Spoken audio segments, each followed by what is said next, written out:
En avril 2017, Denis Coderre affirmait vouloir une équipe de baseball à Montréal. Afin que ce projet soit probable, nous devrons trouver des investisseurs afin de construire le nouveau stade. Cependant, avec l'élection de la nouvelle mairesse le 5 novembre dernier, nous comprenons que ce n'est pas dans ces projets à court terme. Selon la presse, 1,025 milliard, soit 525 millions pour faire l'acquisition d'une équipe et 500 millions pour la construction d'un stade au centre-ville.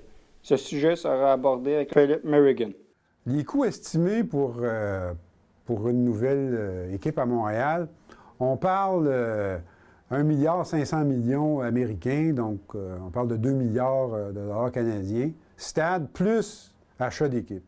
Il est essentiel d'avoir un nouveau stade pour attirer une équipe de calibre professionnel, puisque le stade actuel est désuet étant donné que sa construction remonte à l'Expo 67. Afin de discuter de cette problématique, un entretien est prévu avec Mark Griffin, analyste de baseball à RDS. L'endroit idéal pour construire un nouveau stade de baseball à Montréal serait certainement au centre-ville. Pour avoir voyagé beaucoup, j'ai vu plusieurs centres-villes avec un stade où on a pratiquement revitalisé un quartier au complet et surtout l'accès aux gens d'affaires, aux gens du centre-ville pour aller à un stade, c'est toujours plus pratique à ce niveau-là. Donc, évidemment, il y a moins de terrain, là, on semble disponible à Montréal. Trouver les investisseurs intéressés par le projet de M. Coderre peut s'avérer difficile, mais non insurmontable. Dans les possibilités, on trouve Stéphane Bonenfant, Stéphane Crétier, Mitch Gerber et Eric Bocco, selon Régent Tremblay, journaliste pour le Journal de Montréal. Ce point sera discuté avec Mathieu Bélanger, professeur de politique au Cégep de Terrebonne, car il demeure quasi certain que malgré l'argent des investisseurs, le gouvernement devra injecter des sommes à son tour. On parle toujours de la municipalité. La première implication, c'est, encore une fois, très concrète, permettre le zonage qui ait des infrastructures comme ça. Puis aussi, ça implique d'autres choses.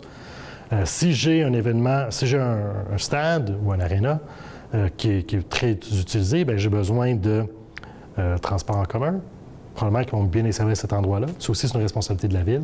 J'ai besoin de toutes les infrastructures pour faire en sorte que ce soit un succès. Les deux autres paliers de gouvernement, provincial, fédéral, c'est plus simple, c'est soit un rôle d'appui financier.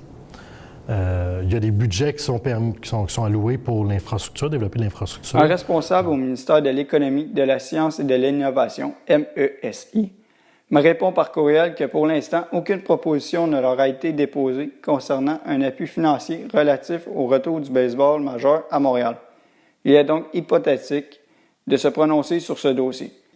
Il sera analysé afin de déterminer s'il répond aux critères. C'était Xavier Allard pour l'Informateur.